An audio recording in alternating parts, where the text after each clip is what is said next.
Magandang hapon mga bossing, mga ka-idol ko. Sa aming mga masugid na sumusuporta sa amin. Shout out po sa inyong lahat. Andito kami ngayon sa ibaba lang ito ng aming pinagkukuprasan. Dumaan kami dito kahapon, kami bumili ng budget namin na bigas dahil kami ay naubusan ng budget dahil kami ay ang baon talaga naming budget namin sa pagkukupra hanggang kahapon lang sanang hanggang tanghali. Kaso nga, ayan, nagdagdag kami ng isang araw dahil wala kaming nakuhang magpaparada. Ay minano-mano na lang namin ang paghahakot kaya natagalan kami ng isang araw. Kaya ayan, naubusan kami ng budget. Bumili kami kahapon ng bigas dyan sa may una-unahan dyan, sa may tindahan doon. Napadaan kami dito kahapon, kaso hapong-hapon na. Gustong-gusto ko mag-video na dito kahapon pero hindi na namin kinaya dahil hapong-hapon na. Ayan. Medyo may kagandahan din dito mga ka-idol ang bundok ko. Ayan yung bundok na yan. Yan. Yan ay yung tinatawag dito sa amin na Kudyapi, yung bundok na yan. Ayan o. Ayan, bababa tayo dito. Alam nyo ba guys na itong lugar na ito ay kinatatakutan ng iba dahil nga sa dito raw ay may lumalabas lalo na sa gabi na maliwanag ang buwan. Alam nyo ba yung sigbi na tinatawag? Ayan, meron daw dito nun at saka talagang meron ditong lumalabas. Ay, napakadami guys ng bunga ng kalamyas. Ayan, napakarami. Sarap niya si sinabaw. Sinabaw na isdang sariwa.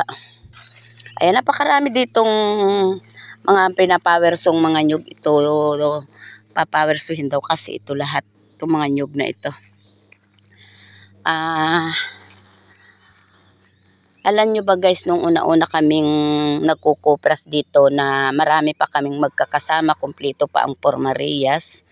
Mahilig kaming mangilaw ng bayoko dito. Dahil dito may mga bayoko dito.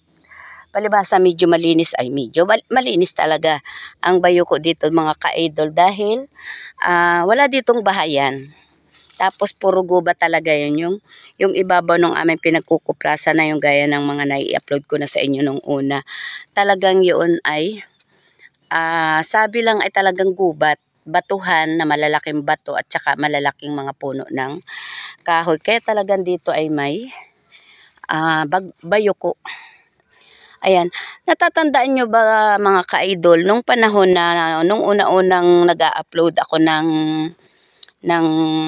mga video na naikwento ko na sa inyo na meron talaga ditong lumalabas. Ito kasi yung dating balon nung una, dito kami, nakakaligo din ako dito sa lugar na ito dati.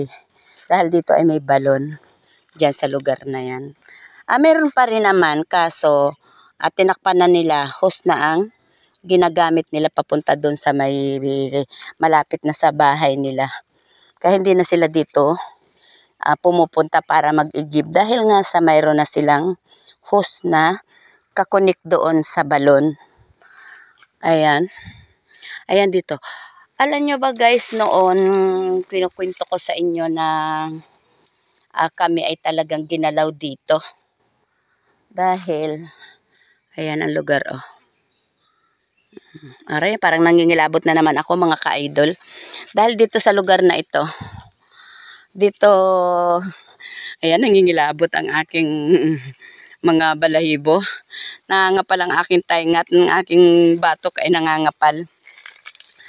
Dito sa mismong kinatatayuan kong ito, mga ka-idol. Tapos, andyan yung aking, ayan, parang ako'y nangingilabot. Dito tayo sa una-unahan. Yung kinatatayuan kong yun mga ka-idol, doon mismo nakakita yung aking kapatid ng babae na mahaba ang damit na aray ko, kinangingilabot. Gaya na sinabi ko sa inyo mga ka-idol, ayan, yan yung lugar na yan. Yan yung may maliit na, yan yung may nyug na yan, una-unahan yung may nyug na yan. Diyan nakikita yung kapatid ko ng babae na naka-side view. Paharap dito. Ayan. Ito yung kinakitaan niya. Nakakita siya dyan ng babaeng nakatigil na nakaharap dyan sa ibabaw na yan. Kasama niyang nakakita yung anak ng hipag namin. Sa madaling salita, magkaagapay sila dito, dalawa dito sa lugar na ito. Kami naman at yung aming mga kasama, nasa iba't ibang parte kami ng lugar na ito kasi nga, pare-parehas naman kami noon na may dalang ilaw. Kaya kami hiwa-hiwalay din dahil hindi rin naman kami makakakuha ng bayoko kapag kami ay magkakasama. Kaya kami hiwa-hiwalay talaga. Pero hindi kami naglalayo talaga ng malayong-malayo ang agwat dahil ay nga, gaya nga ng sinabi ko sa inyo, dito balita talaga na mayroon daw ditong mga galaw. Kaya dyan sa lugar na yan, yung may puno na yan, yan. Ayan, yung may nyug na yan, yung unahan na yan. Tapos yung may punong, nakikita nyo yung puno ng mga alim na yan. Diyan nakakita yung kapatid ko ng babaeng naka-side view na nakaharap nga dyan sa ibabaw na yan. Kasama yung anak ng, ano bang tawag doon? Yung hipag namin. Anak ng hipag namin. Ayan, sa madaling salita. Di nakakita siya ng ganon. Pinangilabutan siya dahil sabi lang nung aking kapatid, kulay bangka yung babae. Yung pagkatingin niya ng ganyan, sabay silang napatutok ng padlight doon nung yung anak ng hipag namin. Ay sabay silang napatutok doon. Nakita nila parihas yung babae na yun. Pagkakita nila, sabay karipas na ng takbo yung aking kapatid. Sabay takbo na rin yung bata na kaagapay niya. Ay di kagulo na kami dito. Takbuhan na kami dito lahat. Siyempre, medyo malayo-layo ako doon sa lugar na yun. Ako yung halos ay pangalawa sa tumakbo. Dahil nagulat na kasi ako at nagtakbuhan na sila. Di nakitakbo na rin ako mga ka-idol. Ang pakiramdam ng aking kapatid dito, at yun ay talaga namang panglawin, hindi ko alam kung talagang guni-guni lang niya o talagang totoong nangyari. Pero palagay ko totoong nangyari. Dahil halos mahimatay sila sa takot. Dahil sila yung magkakasunod dito tumakbo. Dahil yung isa nga ay dito lang naghahanap ng bayoko. Yung isa, yung dalawa ay andyan sa lugar na yan. Tapos, yung iba dyan sa lugar na yan. At ako ang naandito sa pinakabungad na ito. Siyempre, ako yung una-unang makakatakbo. Ayan. Nung magtakbuhan sila, kaya sila'y lalong natakot. Lalong-lalo na yung kapatid ko na nakakita. Talagang lagos-los daw sa paghabol. Yung nakita niya na, hindi niya alam kung yun yung nakita niya. Pero sa pagtakbo niya, dinig niya yung haging ng mga damo, medyo madamo pa kasi ito noon, kaya talaga marami ditong bayoko nung una mga ka-idol. Yung pakiramdam daw niya ay lumipad, nahagibis sa mga damo yung haging ng hangin nung humahabol sa kanila dahil umuuga daw yung mga damo na parang ang humahabol sa kanila. Kaya talagang kainaman ang pagkatakot. Halos mahimatay mga ka-idol yung aking kapatid. Ayan, biruin mo naman yan mga ka-idol. Ayan mga ilalim na yan ang sinusuot namin nung una sa pamamayuko. Ay iba-iba pa dito mga ka-idol dahil dito hindi pa masyadong masukal at walang mga bato-bato. Kumbaga walang bato-batong malalaki. Hindi katulad nung andyan sa ibabaw dyan. Yan ito sakop na guys, ito nung aming kinukuprasan. Ito, sakop na ito nun. Ngayon, may gumagalaw dun, ano kaya yun? Diyan sa ibabaw na yan, yung ibabaw na yan ang pinagkukuprasan namin. Diyan talaga mabato. Marami diyan batuhan na. Tapos pagkalalaking, ngaw. May mga malalaking puno ng kahoy at saka malalaking batuhan. Ayan. Ay, nahihingal ako. Konting lakad lang. Talagang iba na kasi yung tumatanda. Madali nang mapagod. Konting lakad lang, napapagod na. Ito na, Ito na yung pinagkukuprasan namin. Yung pinuntahan kong ibinidyo ko na yan, ibabalang yan ng konti nitong aming pinagkukuprasan. Ayan, tapos na kami ngayon mga ka-idol. Ayun, isang naghila na yung aming maghila. 4 na karabaw ang ginamit nila sa paghihila ng kupras. Alam nyo ba na ngayon lang kami talaga tumagal ng ganito katagal. Dahil at palibasa nga at dalawa lang kami ng aking kapatid. Dahil noong una-una kasi marami kami gaya ng sinabi ko sa inyo. Kompleto nun ang pormaria sa pagkukupras dito. Kaya kami medyo hindi natatagalan ng ganito katagal. Ay ngayon kami dalawa lang talaga kami. Tanging ang nagiging kasama namin dito ay yung anak niya binatilyo na pinaaahon niya kapag hapon na siyang sumasama sa amin dito. Ayan. Ayan, nakikita niyo yan. Puro gubat na yan, guys. Ayan o. Diyan kami namamayuko sa gabi. Hindi namin alintana kung kami ba ay matutuklaw na ng mga anaconda dyan o malilingkis na ng mga sawa. Ayan, napapagod ako. Ayan, umahon kami dito araw ng Huwebes. Anong araw na ngayon? Martes na. Kaya kami ngayon ay pang-6 na araw kung bibilangin. Kaya talagang kami ay medyo natagalan ngayon dahil nga wala kaming nakuhang magpaparada. Kaya yan ay, biruin mo yan o sa mga kamay namin dumaan yan sa paghahakot. 2 lang kami.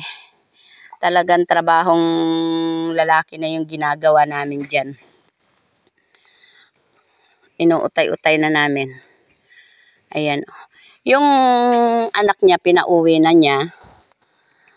Pinauwi niya kasi yun ng umaga. Tapos kami na lang ulit ang naiiwan dito. Ayun, may babalikan pa yung maghihila. Dahil ang dala nilang kalabaw ay medyo maliliit. Kaya hindi kaya ang 2 sako sa isang kalabaw. 4 na kalabaw yung humila, 6 at 6 kalahati ang dala nung 4 na karabaw. 6 na sako at kalahati lang ang karga nung kalabaw nila. Ayan o. Kami nagre-ready na rin naman pa uwi. Ayan ang aming mga daladalahan para kaming lumikas ng payatas. Ayan na bang tawag doon? Ayan, napakadami namin daladalahan mga ka-idol. Oh. Ito daladalahan ito ng aking kapatid. Ito naman ang aking, di ko pa siya nai-ready pati. Ayan yung mga hinubad ko na yan. Ayan, napakarami pa naming igagayak. Mag-uuling pa sana kami ngayon. Hihintayin pa sana naming maisara bago kami umuwi. Kaso, talagang kami napapauwi na. Hindi na namin maintindihan kung ano na baga ang sitwasyon ng aming mga anak na iniwanan doon. Kung may budget pa ba o wala na. Dahil talagang ang iniwan ko rin budget sa aking mga junakis doon ay talagang pangkahapon lang. Kaya kami balais-is na rin ang uwi ngayon dahil baka yung mga iniwan namin doon ay wala na ring budget. Kaya kami ay mag-uuling pa sana. Ang kaso nga ayan, hindi na namin nagawa dahil kami ay uuwi na ngayon. Kung kami magsasalang pa niyan, mamayang hapon pa sigurado kami makakalusong. Ayan o, ang aming pinag-uulingan lang, butas lang yan ng lupa. Sa lupa lang kami nag-uuling. Ayan, kami pansamantala na ulit na magpapaalam mga ka-idol. Maraming salamat sa lahat ng sumusuporta sa amin. Shout out po sa inyong lahat. Lalo-lalo na po dun sa talagang sulit na sumusuporta sa amin. Shout out po. Hindi ko man kayo isa-isahin. Alam namin kung sino-sino kayo dahil alam namin kung sino-sino kayo at kami labis-labis na nagpapasalamat sa inyong lahat. Ilang araw din kaming walang upload na mga video dahil eto nga, dito walang signal mga ka-idol. Kaya hindi kami dito nakakapag-upload ng aming mga ginagawang content. Pag uwi na lang namin ng bahay, saka namin yun ini-upload. Kaya, dun sa mga ilang araw na hindi namin pag-upload at hindi namin napupuntahan ang inyong mga bahay, bawi na lang kami sa pagdating namin ng bayan sa muli nating pagkikita-kita sa YouTube. Babawi na lang kami mga ka-idol. Ayan. Magandang umaga na lang sa inyong lahat. Shout out muli at magandang nauutal-utal na ako, nabubulol-bulol na ako. Magkita-kita na lang tayo ulit pagdating namin ng bayan. Ayan, magandang hapon at